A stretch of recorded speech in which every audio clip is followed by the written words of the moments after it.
The other day we talked about a recent workout the Lakers conducted, that being with center prospect Clifford Omoye, why I thought he would be a good draft prospect for them and a potential really good pickup if he went undrafted. And in the comments in that video, many of you asked if they had other draft workouts and what other players have worked out so far. And well, up until this point, they have kept it pretty quiet. I can only find 7 names that have worked out thus far, and only one of them is a potential and likely draft pick, that being Izan Omansa, a projected mid to late second round draft pick.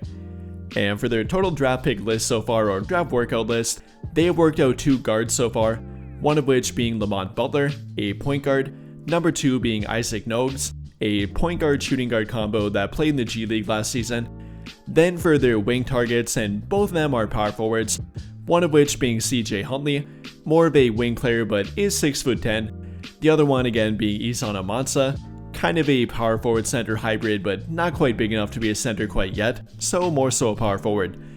Then for their center workouts, they have worked out of course Clifford Omoye, who I did an entire video about if you want to check that out, second of which being Samson Johnson, a 2-time NCAA champion out of UConn, and then last but not least, Oumar Ballo, a player that many of you commented about, and for good reason too. I mean, simply from looking at his height, length, and overall measurements, the guy definitely stands out, having the largest wingspan in the entire NBA draft, measuring in at 7'7", even larger than Clifford Omoye, who we talked about, him having a 7'6¼ inch wingspan. Although Omoye is a little bit shorter than Oumar Ballo, still very impressive, but Oumar Ballo definitely does have some intrigue here too. Being also a traditional big man, kind of a lob threat, rim running type of big, with some rim protection capability, so there might be a good fit for him, with that maybe being what the Lakers looking for. That traditional big man to pair with Luka Doncic, a guy that can fill their center position and be both a good rim protector, a good lob threat, and a good rebounder. Again, kind of the golden triad of a traditional big man. So we'll talk about his game, if he would be a good fit, where he may or may not be drafted at, and then talk about how the Lakers might be able to pick him up. But real quick before we get too far into it, if you do enjoy the draft breakdowns and simply the Lakers talk every day, then I genuinely would appreciate it if you dropped a like, hit that subscribe button if you have not already, and turn on notifications so you never miss out when I upload a video. It really does help out the channel and I really do appreciate it. But now getting back to our topic and talking about Oumar Ballo here, quickly going through his measurements again, is a true 7-footer, weighing in at roughly 260 pounds, and then having a massive 7'7" wingspan. Not officially confirmed at the draft combine as he wasn't a draft combine invite, unfortunately, but those are his official college measurements, and being a 5-year D1 player, they likely are pretty accurate. And well, like I said, he did spend 5 years in college, his freshman year at Gonzaga, then transferring to Arizona and spending 4 years at the Pac-12, then finally transferring for his 5th and final year at Indiana, where he posted some of his best numbers and definitely did stand out in a few areas too.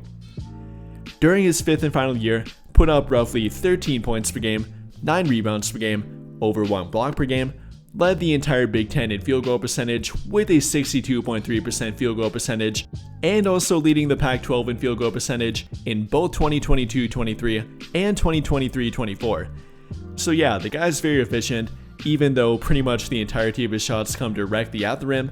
He's not a 3-point shooter, did not attempt or make a 3-point shot last season, and not only that, but during his entire college career, did not even attempt one. But that's not necessarily a bad thing for the right team, I guess.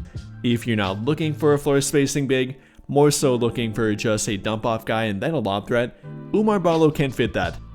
So beginning with his offensive game and what he can offer for a team, definitely is a bit limited, but can offer a little bit of outside of just being a lob threat and a rim protection big.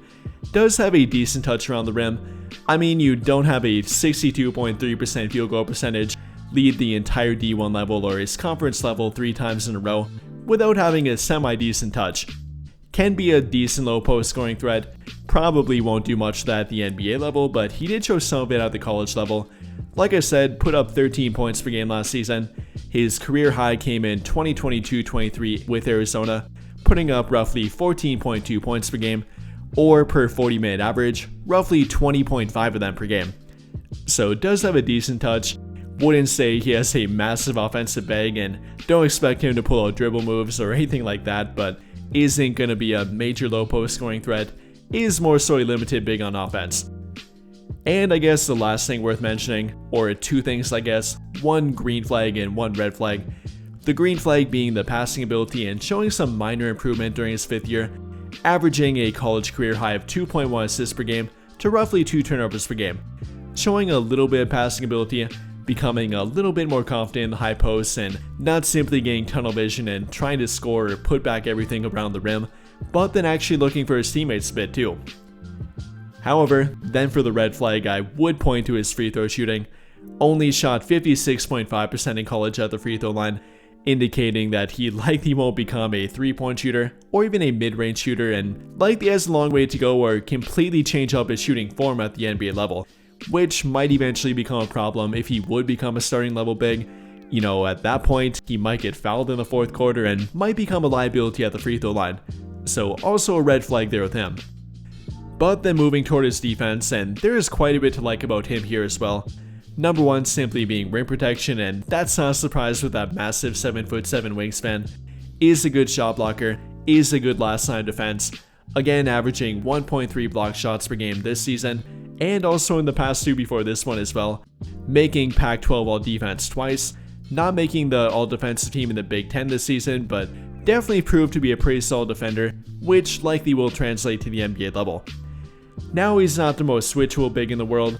Definitely don't expect him to be switching 1 through 5 in the NBA, nothing like that, and wouldn't call him as mobile compared to a guy like we've talked about like Amari Williams or even Clifford Amoye in my opinion, but not too bad for a true 7-footer and a guy that does weigh 260 plus.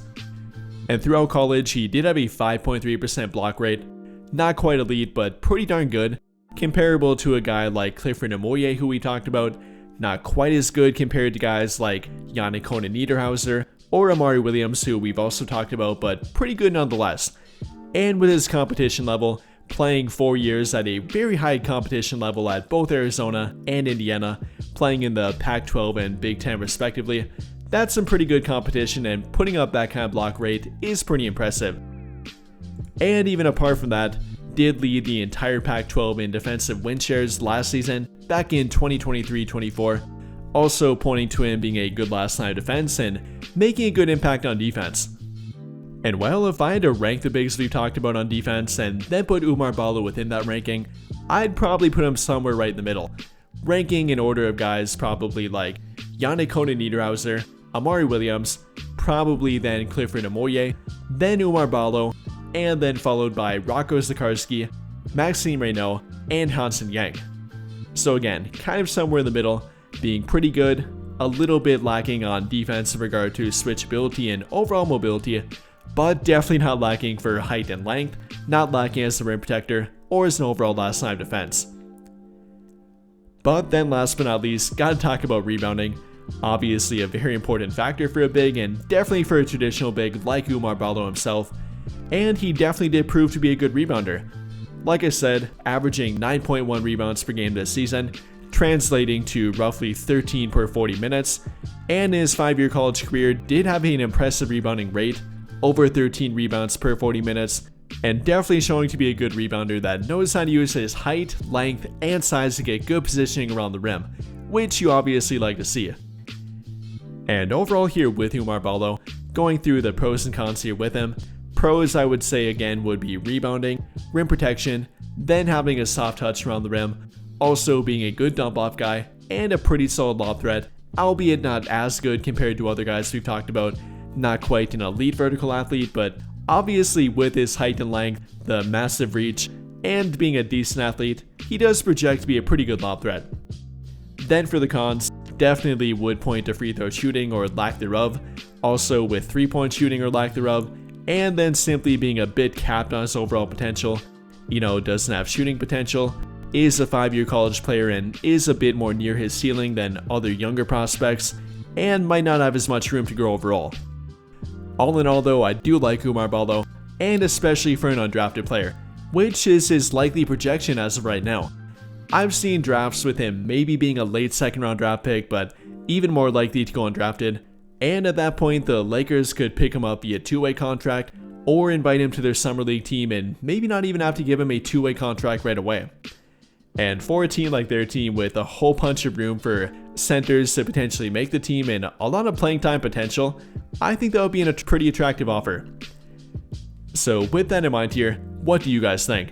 How do you feel about Oumar Ballo? How would you stack him up against other bigs we've talked about, especially to a guy like Clifford Omoye as they also worked him out, and simply how do you feel about him? Let me know your thoughts in the comments down below. But I think that'll pretty much do it for this one, and if you enjoyed the video, then I would greatly appreciate it if you dropped a like, subscribe to the channel if you have not already, and hit that notification bell to never miss out when I upload a video. But as always, thank you for watching and have a great day or night.